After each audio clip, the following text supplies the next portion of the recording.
साथियों, मऊ जनपद के सृजनकर्ता कल्पनाथ राय के जन्मदिवस के अवसर पर हमारे साथ मौजूद है बद्रीनाथ जी, जो घोसी नवनिर्माण मंच बना करके मऊ जनपद यानी घोसी लोकसभा के विकास के लिए उनके जन्मस्थल से मिट्टी लाने जा रहे हैं। जानते हैं क्या है आपका उद्देश्य और क्या है मऊ जनपद के विकास के लिए क्या करेंगे आप? जैसे कि हमारा जिला पूरे देश में सबसे विकसित जिलों में से एक था। 1988 में इसका निर्माण माननीय श्रद्धेय कल्पनाथ राय जी के द्वारा किया गया था और उन्होंने विकास के मामले में हमें हमेशा आगे रखा। सड़कों की जाल बिछाने की बात हो, दूरसंचार का अड्डा बनाया गया, यहाँ पे पावर हाउस का अड्डा बनाया गया। जब अंडर प्रोडक्शन में पूरा देश होता था तब हमारे जिले को 24 घंटे बिजली मिलती थी। आज समय ऐसा आ गया है कि पुलिस वालों को डंडे और बिजली विभाग से के बिल से बचाने वाला हमारे पास कोई नहीं है। इसलिए हम आज उनके जन्मस्थली सेमरी जा रहे हैं। वहाँ पर उनकी मिट्टी लाएंगे, जिस मिट्टी में वो पले बढ़े, जिस मिट्टी के संस्कार से उन्होंने हमारे लोकसभा की रक्षा की, सुरक्षा की, हमारे लोगों को हमेशा उनका अधिकार दिलाया। आज हमारे लोगों को हमारे अधिकारों से वंचित कराया गया है। इसलिए इस लड़ाई को लड़ने के लिए एक संकल्प लिया जाएगा और हमेशा इस मिट्टी को हम अपने पास सजो के रखेंगे और अपने संकल्प लेंगे और समस्त लोकसभा वासियों को संकल्प दिलाया जाएगा कि हमारे नेता जब थे तब हम लोग इकट्ठे थे। हमारा नेता पार्लियामेंट में निर्दल जीत के चला जाता था। आज पार्टियों के डर से हम लोग क्यों दूर दूर होते हैं कि हमारे बिना पार्टियों के कोई कैंडिडेट हमारा नहीं जीत सकता। अगर सारी पार्टियां हमें टिकट नहीं देती हैं, हमारे लोगों को उम्मीदवार नहीं बनाती हैं, तो हम सारे पार्टियों का बहिष्कार करेंगे और चुनाव में उसके बाद वो लड़ने आते हैं तो उनका तिरस्कार करेंगे। चुनाव में अगर फिर भी नहीं मानती हैं तो उनका अंतिम संस्कार होगा। 2024 के बाद आप जानेंगे कि कोई भी दल घोसी की जनता में प्रभावी नहीं है। घोसी की जनता ही घोसी की मालिक है। हमारे लोगों को बेवकूफ बना के वोट लिया गया है और हमारे यहाँ पर कोई काम नहीं किया गया है। इसलिए इस अभियान को घर घर तक पहुँचाना है, जन जन तक पहुँचाना है। अभी आएंगे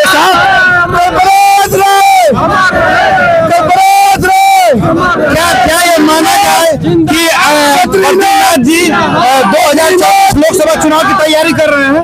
नहीं, हमारा आंदोलन क्षेत्रीय मुद्दों पर आधारित क्षेत्रीय सांसद बनाने के लक्ष्य की तरफ जाएगा। कभी भी इसका लक्ष्य नेता बनने का नहीं है।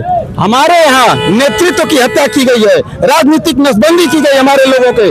हमारे लोग चटाई बिछाते हैं, दरी लगाते हैं, मंच सजाते हैं, भीड़ जुटाते हैं और भाषण देने आते हैं नेताजी, और वो नेताजी हमारे यहाँ के नहीं होते हैं, बलिया के होते हैं, गाजीपुर के होते हैं, आजमगढ़ के होते हैं। अब तो जेल वाले भी हमारे यहाँ नेता बनने आ गए। हमारे यहाँ की जमीन को व्यापार का अड्डा बनाया गया। ये राजनीतिक व्यापार अब बंद किया जाएगा। जन सेवा के माध्यम से बनने वाले जनसेवक पैदा किए जाएंगे और हमारे सुरक्षा के लिए लड़ाई लड़ने वालों की कतार बिछाई जाएगी। 24 टिकट हमारा है, 20 टिकट बिहार का, 4 और 4 टिकट लोकसभा का, 24 का अभियान है। ये अपने लक्ष्य तक पहुंच के रहेगा।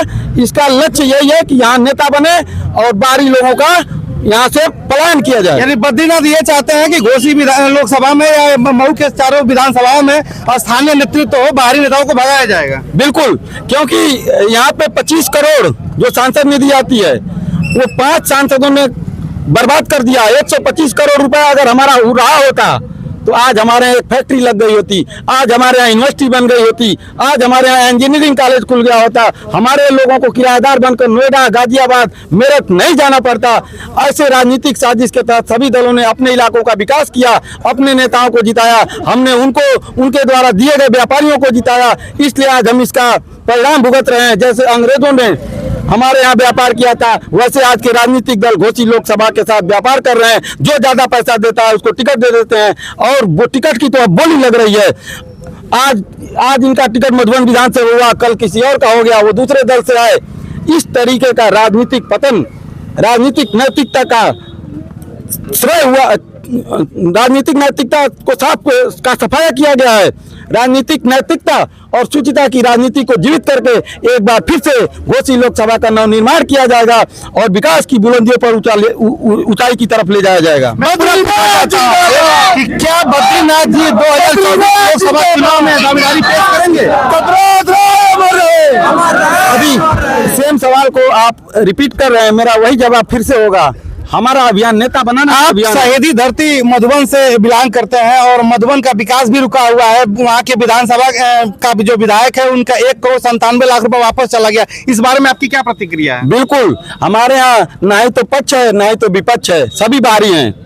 हम अगर अब एक पार्टी से एक्स आदमी को उठाते हैं, दूसरे पार्टी से वाई आदमी को उठाते हैं, तो कम से कम कोई भी बुराई आएगी तो दूसरा आदमी आवाज उठाएगा और उनको राइट टाइम कर देगा।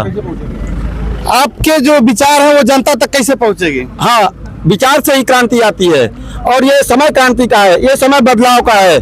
हम लोग हर गांव में समितियां बना रहे हैं, ग्राम अध्यक्ष बना रहे हैं। ग्राम अध्यक्षों के अंदर में 25 लोगों की समितियां काम करेंगी। उस समितियों के माध्यम से हर घर तक, हर जन तक इस मैसेज को फैलाया जाएगा और अंत में संकल्प यात्रा के माध्यम से इस मिट्टी को ले जाया जाएगा और सबको संकल्प दिलाया जाएगा। हमें अपने नेता के सपनों को पूरा करना है। हमारा सिंगापुर बनाने का सपना अधूरा है, उस सपने को पूरा करना है। घोसी लोकसभा के विकास के लिए, मऊ जनपद के विकास के लिए कल्पनाथ राय की धरती की ही मिट्टी की क्यों आवश्यकता पड़ी आपको?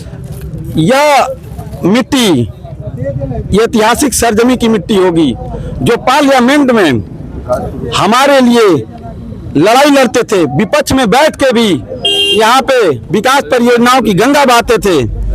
इसलिए उसी आदमी का आशीर्वाद लेकर हम लोग आगे बढ़ सकते हैं। उनका आशीर्वाद लेंगे हम और हर जन तक जाएंगे और उन्होंने सबको जोड़ा था, इसीलिए हम उनका आशीर्वाद लेंगे और उनका आशीर्वाद लेने के बाद मुझे पक्का विश्वास है, पूर्ण विश्वास है कि हम लोग इस जंग को जीतेंगे, जरूर जीतेंगे। घोसी नवनिर्माण मंच की तरफ से घोसी की जनता को क्या संदेश देना चाहते हैं आप? मैं ये संदेश देना चाहता हूँ, आपको लोग बांटेंगे, आपके बीच दूरियां बनाएंगे, क्योंकि आप लोग इकट्ठे हो रहे हैं। इसमें साजिश होगी। आप लोग हर परिस्थिति में अपने मत पे डटे रहिए और एकजुट होकर आगे बढ़िए।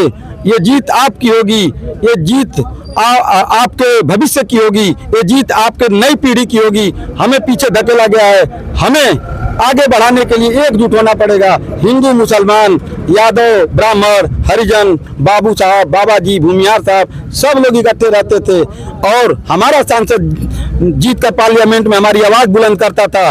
उनके जाने के बाद हमें जातियों, धर्मों में बांटी गई है। जो जाति धर्म की अफीम है उसके नशे से ये नशा मुक्ति अभियान चलाया जाएगा। अगर सड़क बनेगी तो सभी बिरादरी के लोग चलेंगे, अगर फैक्ट्री खुलेगा सभी धर्म के लोगों को रोजगार मिलेगा, अगर यूनिवर्सिटी खुलेगा तो घोसी की जनता पढ़ लिख कर आगे तरक्की करेगी। तो हमारा विवाद हमारे लोगों से नहीं है, हमारा विवाद बाहरी लोगों से है, जिन्होंने हमारे यहाँ यूनिवर्सिटी नहीं बनाई, जिन्होंने हमारे यहाँ इंजीनियरिंग कॉलेज नहीं खोला, जिन्होंने हमारे यहाँ की सड़कों में गड्ढे कर दिए, जिन्होंने हमारे नेता के द्वारा बनाए गए वर्ल्ड क्लास सड़कों को तबाह कर दिया, थर्ड क्लास सड़कों में तब्दील हो गया।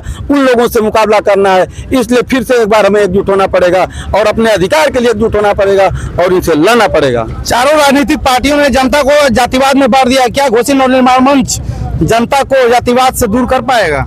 बिल्कुल दूर करेगा।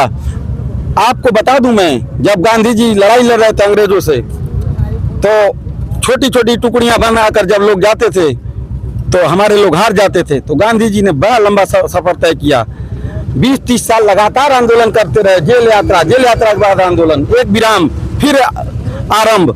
इस तरीके से उन्होंने सबको जोड़ा था। सब लोग इकट्ठे हो गए तो उनका तोप, गोला बारूद, मिसाइल कुछ भी काम ना आया। वो लोग अपना तोप, गोला बारूद लेकर लंदन चले गए। इसलिए आप इकट्ठे हो जाइए, खाली आप खड़े हो जाइए, ये लोग भाग जाएंगे, एकदम पक्का भाग जाएंगे। मैं गारंटी देता हूं, ये लोग यहाँ नहीं रहेंगे।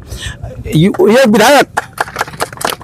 विधायक देखता है मेरा रिपोर्ट कार्ड मधुबन में खराब हो गया तो जाके घोसी का टिकट खरीदता है। फिर घोसी के रहने वाले किसी विशेष पार्टी का आदमी आकर मधुबन का टिकट खरीदता है। उससे ज्यादा बोली लगाने वाला दूसरे दिन दूसरे पार्टी से आकर वो टिकट खरीद कर चुनाव लड़ने हमारे बीच आ जाता है और हम लोग कहते हैं हमारी पार्टी का है। कोई हमारी पार्टी का नहीं है, सब अपने अपने बिजनेस के मालिक हैं। इसलिए हमें हमारा हक चाहिए, हम मालिक हैं, जनता मालिक है। तो जनता को अधिकार चाहिए, इसलिए जनता लड़ेगी और जरूर जीतेगी। लोकतंत्र में जनता मालिक होती है, जनता की आवाज ईश्वर की आवाज होती है। जैसा कि आप देख सकते थे, घोसी नवनिर्माण मंच के संस्थापक हमारे साथ बद्रीनाथ जी मौजूद थे और इन्होंने घोसी नवनिर्माण मंच के माध्यम से घोसी लोकसभा के विकास के लिए एक मुहिम जगाई है और इस मुहिम के लिए वो कल्पनाथ राय की धरती सरजमी से धरती से मिट्टी उठा रहा है। अगले वीडियो में मिलते हैं कहीं और से किसी और के साथ, तब तक ले जय हिंद, जय भारत।